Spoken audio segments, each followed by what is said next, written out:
Hey everybody, how's it going? I'm back. I had a really quick trip out to the mountains just overnight, and I'm home now, and it was amazing. I went out with my little girl and my mom, and we just had a really great time out in Kananaskis, which is so fortunate to be an hour away from there, and it was awesome. So, anyways, I wanted to check in. I've been wanting to do this video for a couple of days now as a follow up. If you happen to have seen the video that I did a couple of days ago, if you haven't, I'll just fill you in a little bit. I shared on a video that I did on my personal page a couple of days ago about how things hadn't been, I had kind of finally come to the realization that things hadn't been going very well for me in my life for quite some time, and I just kind of finally realized it and feel like I'm finally, going through my comeback again. And I think that it's actually quite perfect and beautiful, especially because this is the work that I do. So I'm kind of looking at myself as a little bit of a guinea pig in this whole process, and I wanted to share with you a little bit of what I've learned and some of the really crucial things that I have started to reintroduce back into my day-to-day routine, things that had fallen by the wayside, as they often do when we lose our way.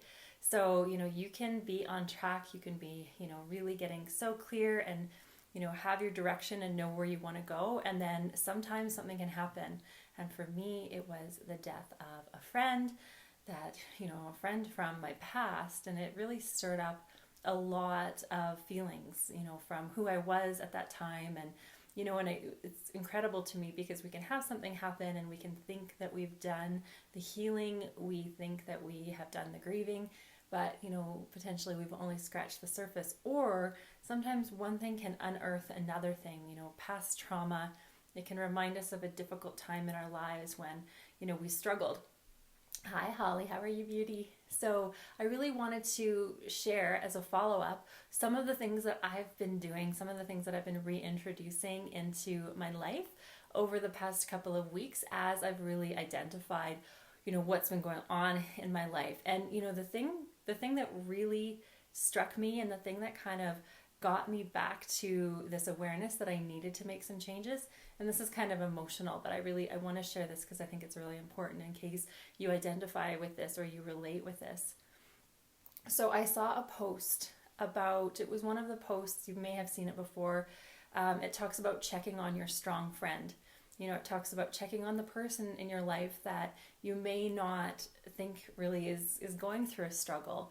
I think within the post it refers to Robin Williams and it refers to Kate Spade, and it just talks about how, there may be people in your life that you think are doing fine, because as I have done so many times in my life when I haven't been doing fine, have tried to, as hard as I can, put up appearances that I'm okay. Tried to cover things up. And for me, things didn't get to the point, where it was that serious necessarily. I mean, there were definitely things that I was experiencing in my life that were feeling hopeless at the time. And so, I was feeling really a lot of despair that was going on. But seeing that post really snapped me back into awareness, in that I put out, and I had been putting out, sort of an exterior appearance that everything was going great in my life to even a lot of the close people in my life. And so, and that wasn't the case. And so seeing that post really increased my awareness, again, in the moment, that it is so important that when we're struggling, that we reach out, that we talk to people. And because, there is that post as a reminder to check on your strong friend, it's not something that's necessarily top of mind for people. So, if you, like me, tend to, when you're struggling, try to keep up appearances, then, people are less likely to check up on you. So it really is important that you reach out, that you talk, that you say, hey, I need help, or, I'm struggling here, and you just admit that, right, to, your close confidants, the people in your life that are going to support you.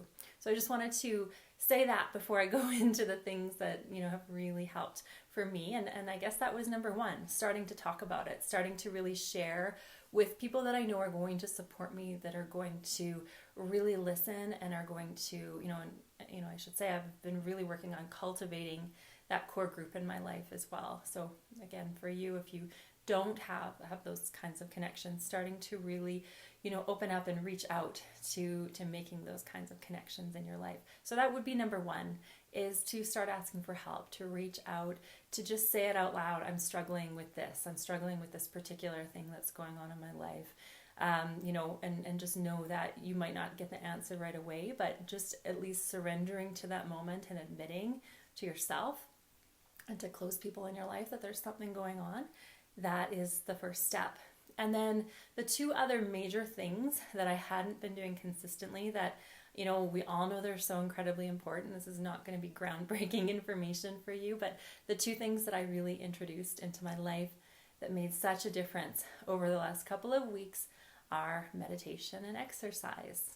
Surprise, surprise. And of course, hi Alex. These are the things that we let go when we're busy, when we're stressed. They're the things that we often don't do as much as we should, right? So this was what was happening for me.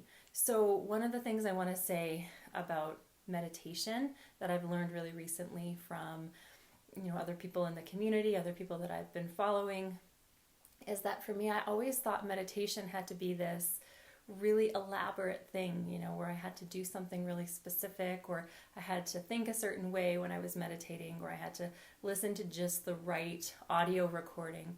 And what I've learned, and really I this might be news to you, you might already know this, but the best way to meditate is just to sit there or to lie there and do nothing, just be aware of your thoughts and let them really float by you.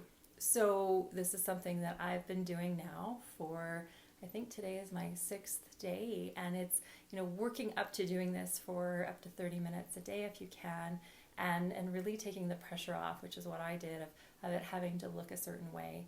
Of course, doing more journaling and reflecting is one other piece of that, because as you do this more, you'll get a lot more clarity, and you'll start to get a little bit more information about what's going on. I mean, when we're struggling, so often we don't want that stillness because we're avoiding some of these painful thoughts that might be coming up. So being able to journal them and process them, and again, speak with the people in your life that you're reaching out to also process it is really incredibly important as well. If you find that you're trying to numb yourself or distract yourself with substances or activities that are preventing you from processing that, it's just going to reinforce that pattern of stuckness. So, if you are feeling stuck, these are some of the things. And of course, I mentioned, reaching out to someone, meditation, and the third one is exercise. Of course, just doing anything you can, anything that you love that keeps you moving is going to help you feel better a lot faster. So these are some of the things that I have recently revamped in my life. I actually just joined Orange Theory last week, which has been amazing. So anyways, I just wanted to share this information for you. I really, really hope it's helpful. If you're struggling, I'm sending love. Don't forget, you can always reach out and book in for a clarity session with me, and we can chat about how you can start to revamp and reintroduce some of these things that may have been absent in your life as things have gotten more stressful. All right, lots of love to you, and I will be back soon. Bye.